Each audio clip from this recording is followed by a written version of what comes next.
అయ్యి బాబోయ్, ఇట్టంటి కూరలు ఎవరు బిఫోరు? అదేంటి బావా, దాని తర్వాత ఏమొచ్చిద్ది?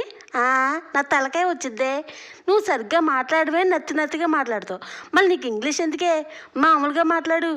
ఇదిగో నేను అనవసరంగా కలిగాను. ఇప్పుడు చెప్తున్నానే, నెవర్ బిఫోరు. అదేంటి? ఎవరు ఆఫ్టర్. సరిపెట్టుకోండి బా. నిజంగానే కూరలు చాలా బాగుంటాయి. ఈ కూర నేను ఎట్టా చేశాను వివరంగా చెప్తాను. ఒక్కసారి వీడియో చూడడానికి వచ్చేయండమ్మా. ఏంది రావట్లేదా? ఇట్టగైతే ఎట్టాగా రెండమ్మా, మా అమ్మ కదూ. అట్టా ఉండాలి. ఇదిగో ముందుగా ఈ రొయ్యల్ని ఇట్టాగా ఎన్మాల ఆ నల్లతాడిని, ఎదురున్న నల్లతాడిని, కొంచెం తలకాయలో కండ ఉండిద్దిలే, ఆ కండ కూడా ఉంచేసి డెప్ప వరకు పడేయండి. ఇట్టా శుభ్రం చేసుకున్నారనుకో మంచిగా మీకు అబ్బే దాంట్లో ఏదో ఉండిద్దని ఫీలింగ్ కూడా ఉండదు. అర్థమైందా? ఇట్టాగా శుభ్రంగా ఒలుచుకోండి. ఇలా నేను ఎన్ని రొయ్యలు అయితే వేయించుకుంటున్నానో అన్ని రొయ్యల వరకు శుభ్రంగా తలతోక శుభ్రం చేసుకున్నా. ఇప్పుడు వంట స్టార్ట్ చేద్దామే. మరి మీరు కూడా తెచ్చేసుకుని రొయ్యల్ని. ఇప్పుడు స్టవ్ని ఆన్ చేసుకొని ఒక కడాయి పెట్టుకోండి. చక్కగా మీరు ఏదైతే శుభ్రంగా వాష్ చేసుకున్న రొయ్యల్ని ఆ రొయ్యలు మొత్తం వేసుకోండి. ఇలా దాంట్లో ఉన్న నీరంతా బయటికి రావాలి. ఎట్టా రావాలంటే ఇట్టా రావాలి, బుడగలుగా రావాలి. ఇలా వచ్చేసిన తర్వాత మీకు మొత్తం ఉడకాలంటే చక్కగా మూత వేసుకోండి. ఇలా ప్లేట్ పెట్టుకుంటే చక్కగా నీరంతా ఇంకిద్ది. ఇప్పుడు ఒకవైపు ఇంకింది కదా, ఇక రెండో వైపు కూడా తిప్పుకొని దాంట్లో కూడా కొద్దిగా నీరంతా వచ్చిద్ది. ఆ నీరు కూడా పోవాలి మనకి. సరేనా? ఇలా రొయ్యలన్నీ శుభ్రంగా ఇలా తిప్పుకోండి. ఒక నిమిషం అటు, ఒక నిమిషం ఇటు.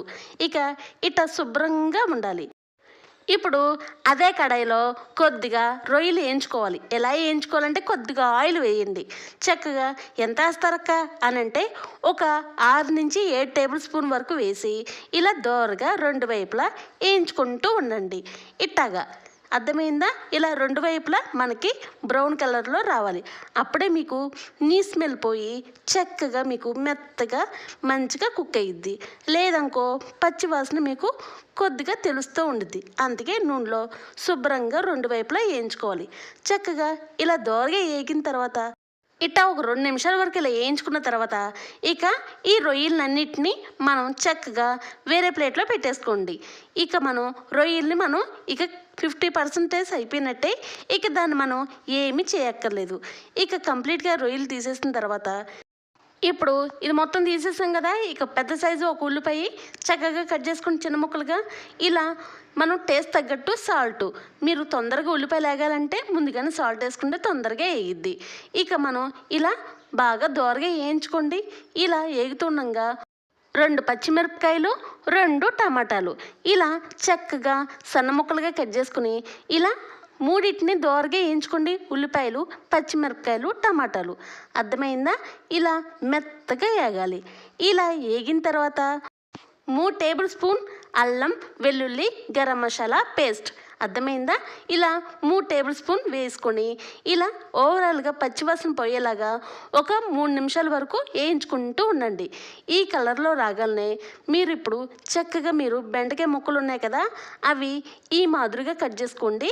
పెద్ద పెద్ద ముక్కలుగా వేయచ్చు, కానీ పురుగు పొట్ట ఉండేదిగా చెక్ చేసుకోవాలిగా ప్రతి ముక్క. అందువల్ల నేను ఈ మాదిరిగా కట్ చేసుకొని చక్కగా వేయించుకుని ఒకసారి ఇలా కలుపుకొని ఇప్పుడు ఒక ప్లేట్ పెట్టుకుని తొందరగా మగ్గిద్ది కర్రీ అనేది. లేదంటే కూసంత టైం పట్టిద్ది. ఇట్లాగా మధ్య మధ్యలో వచ్చి ఒక 10 నిమిషాల వరకు వేయించుకుంటూ ఉండండి. సరేనా? అడిగంటతో ఉండిద్ది, చెక్ చేసుకుంటూ ఉండాలి. ఇట్లాగా బెండకాయ ముక్కలు మెత్తగా అయిన తర్వాత 1/2 టేబుల్ స్పూన్ పసుపు, 1.5 టేబుల్ స్పూన్ కారం, కొద్దిగా కరివేపాకు, కొద్దిగా కొత్తిమీర. ఏంటి ఒకేసారి అన్నీ వేసేసింది అక్క అని అనుకుంటున్నారు కదా. మీరు ఆల్రెడీ బెండకాయ ముక్కల్ని మెత్తగా ఉడికిచ్చారు కాబట్టి మీరు మాటికి తిప్పుతూ ఉంటే మీకు ముక్కలు చెదిరైపోతాయి. మీకు రొయ్యలు వేసినప్పుడు పీకుడులాగా కనపడుద్ది. అట్టా కన్నా ఇట్టాగే ఒకసారి వేసుకొని ఇలా చక్కగా కలుపుకొని ఇప్పుడు మీరు ఆల్రెడీ వేయించుకున్నారు కదా, ఆ రొయ్యలు మొత్తం వేసేసుకోండి. ఇలా 1 టేబుల్ స్పూన్ వరకు గరం మసాలా పౌడరు. నేను ఈ గరం మసాలా పౌడరు లాంగ్ వీడియోనే చేశాను. సంవత్సరం వరకు గుమగుమలాడుతూ కమ్మగా ఉండేలాగా ఒకసారి నా లాంగ్ వీడియోలు చూడండి.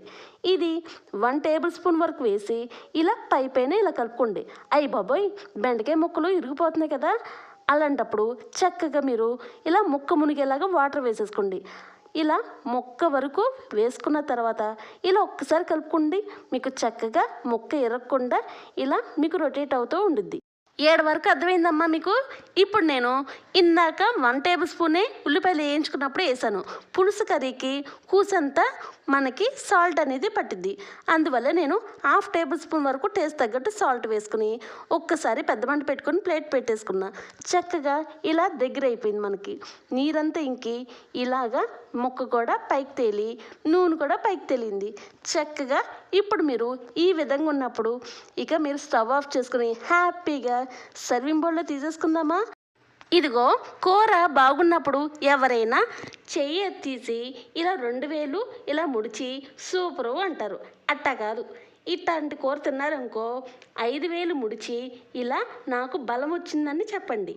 బలమా యా నుంచి వచ్చిందే అని అంటే నాకు బెండకాయ తింటే కాళ్ళలో చేతిలో గుజ్జుపడింది, ఇలా రొయ్యలు తింటే మంచి బలం వచ్చింది, దెబ్బకి 2 పిట్టలు అని హ్యాపీగా తినచ్చు, హ్యాపీగా చెప్పుకోవచ్చు. ఏంది ఈ కూర నచ్చిందా మీకు? అయితే ఒక లైకు, ఒక షేరు, ఒక సబ్స్క్రైబ్. లైక్ అనుకో మీలాంటి మంచి మనుషుల దగ్గరికి ఇంకొకరి దగ్గరికి వెళ్ళిద్ది. అదే కామెంట్ పెట్టారనుకో కూసంతా ఆహా ఇలా ఉందా కర్రీ అని నేను గర్వంగా ఫీల్ అవుతా. అదే సబ్స్క్రైబ్ ఇచ్చారనుకో ఏనికంత ధైర్యం నా తమ్ముళ్ళు నా చెల్లెళ్ళు ఇచ్చారని మురిసిపోతాను. అంతేనా?